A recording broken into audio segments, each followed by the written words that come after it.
Hey guys, I'm Logan Copeland with Surgical Precision. Today we're going to be talking about cartridge selection.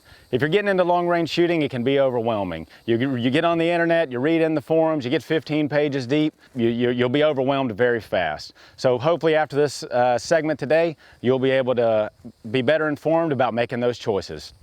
So the first thing you need to look at in cartridge selection is long actions versus short actions. On one hand, we have short actions. They're extremely common, and there's reasons for that. They provide better barrel life, they have less recoil impulse, they're more affordable to shoot, and they're still extremely efficient enough to be competitive in most any discipline today. On the other hand, we have long action cartridges. They push higher BC, heavier projectiles with higher powder capacities.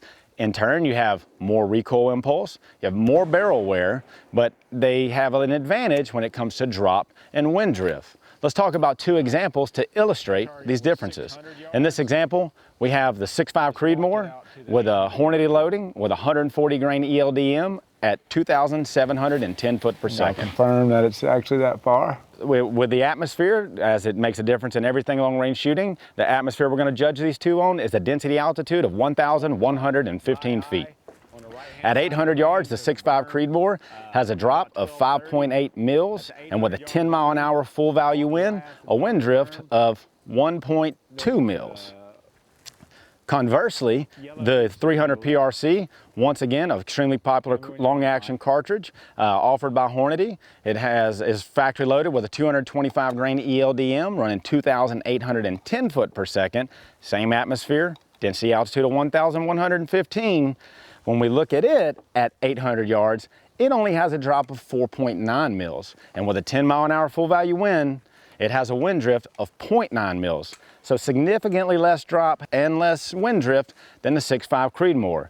So you may be asking yourself, well, why not go with a long action cartridge? Well, the problem with long action cartridges is they have heavy recoil, increased barrel wear, they're expensive to shoot, and they're just downright not necessary sometimes. Right hand side of the range, if you're shooting competition, you want to be fast, efficiency is key. You want to stay on the glass for follow-up shots. Short action cartridge is probably going to be the way to go. If you're looking at big game hunting, elk, whatever you want to chase across the North American continent, and you need a little bit more, a long action cartridge is probably going to be your way to go. Here at the schoolhouse, we primarily stick with short action cartridges, 6.5 Creedmoor and 308 Winchester. If we had to pick one at the schoolhouse, we pick the 6.5 Creedmoor.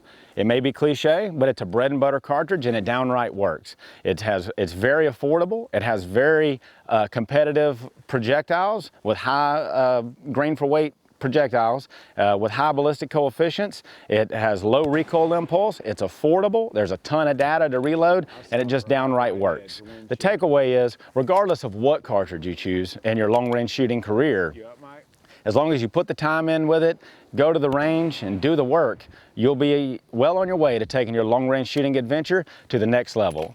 Trigger Time TV is brought to you by Bravo Company Manufacturing, Bravo Company USA, Heckler & Koch, Hornady, Skinner Sight, Langdon Tactical, Mantis, Car Arms, G-Force Arms, Hollow Sun, Safewood Designs, American Tactical, Magnum Research, Thompson Auto Ordnance, Biggest Finest Revolver, and Gas Block Genie. We would like to dedicate today's show to the men and women of the United States military and law enforcement, the people that stand in the gap and keep our country free. God bless America.